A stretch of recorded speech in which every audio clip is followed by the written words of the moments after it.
Einstein then considers the entropy of radiation. Now Einstein supposes that we have radiation occupying a volume V, and he writes the entropy as the volume times an integral from 0 to infinity. We integrate over the frequency nu, so I have d nu, and then here I have a function phi, which depends on the radiation density rho, and nu, the frequency. In the case of black body radiation, rho is such a function of nu that the entropy is maximum for a fixed value of energy, which means that the variation of this integral from 0 to infinity phi of rho nu d nu is equal to 0, but we have to maximize this function provided that also this equation is true. Variation of an integral from 0 to infinity of rho d nu equal to 0. So let me try to explain these two equations. It's as if we were trying to use the so-called Lagrange multipliers, because I can also rewrite the same thing like this: delta of integral from 0 to infinity phi rho nu d nu minus some constant lambda integral from 0 to infinity rho d nu. This simply means that we are trying to maximize this function by keeping this integral fixed. It's as if we have the constraint integral from 0 to infinity rho d nu equal to some constant. So we are fixing the energy density, the total energy density for all frequencies, which is this integral here, but we are varying the energy density per frequency, which is rho. So we can rewrite this variation like this. We have integral from 0 to infinity, derivative of phi with respect to rho, minus lambda, variation of rho, d nu equal to 0.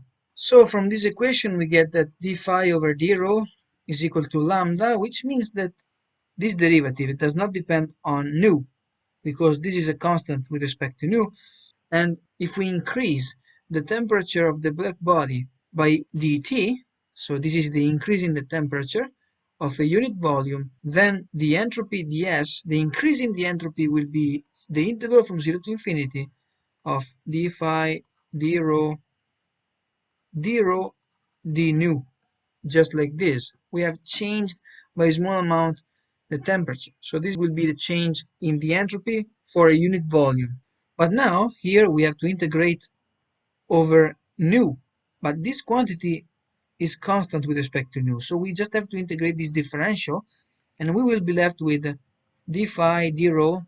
When we integrate this over the nu, so when we integrate this differential over the nu, we can write quite informally rho times the nu, but rho d nu can be called dE, which is the increase in the energy due to heat, or you might as well have called the integral from 0 to infinity d rho d nu as dE. I just called it informally rho d nu for simplicity. But the increase in the energy can be written as the temperature times the increase in the entropy. So from this equation and this equation, we get that d phi d rho is equal to 1 over t. This is the law of black body radiation, and this was first derived by Wien. Let me write it here. Wien. So Einstein did not make up this kind of derivation. This derivation was discovered by Wien, was proposed by Wien, but Einstein did this kind of derivation because it will be useful in the next part of the paper. And from this, Einstein states that one can derive the law of black body radiation from the function phi. And inversely, one can also derive the function phi by integration. So if we integrate this quantity, we can find the function phi and therefore the entropy. And we have to keep in mind that the function phi vanishes when rho is equal to 0, when there is no energy density. Then Einstein considers the law originally postulated by Wien, which is of this kind: rho equal to alpha nu cubed e to the minus beta nu over T. This is not exactly valid at all frequencies, and it can be seen from the generic, or actually the general, expression written here and discovered by Planck. So if you assume in this case that nu is very large, if nu is very large, this denominator will be approximately equal to this exponential, right? And therefore, this quantity will be much greater than -1, and we can neglect this part. So we will be left with alpha nu cubed over e to the beta nu over t, which is of course equal to alpha nu cubed e to the minus beta over t times nu, like this. And therefore, this is what Wien proposes. He did not know the general expression proposed by Planck. He found this empirically, and it is indeed well confirmed experimentally for large values of nu, or nu over t. Now, from this formula, Einstein finds 1 over t, which is equal to minus 1 over beta nu natural log of rho over alpha nu cubed. Now, from this and this, you can see that we have an equation for phi written as a function of rho. So you can integrate both sides of that equation, and you can find phi of rho nu, which is equal to minus rho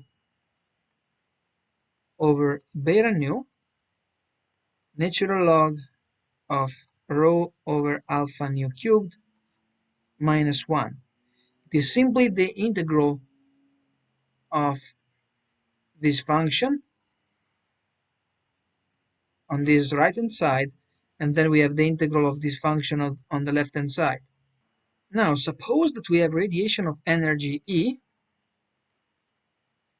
with frequency between nu and nu plus d nu. So it means that we are considering monochromatic radiation, or almost monochromatic radiation.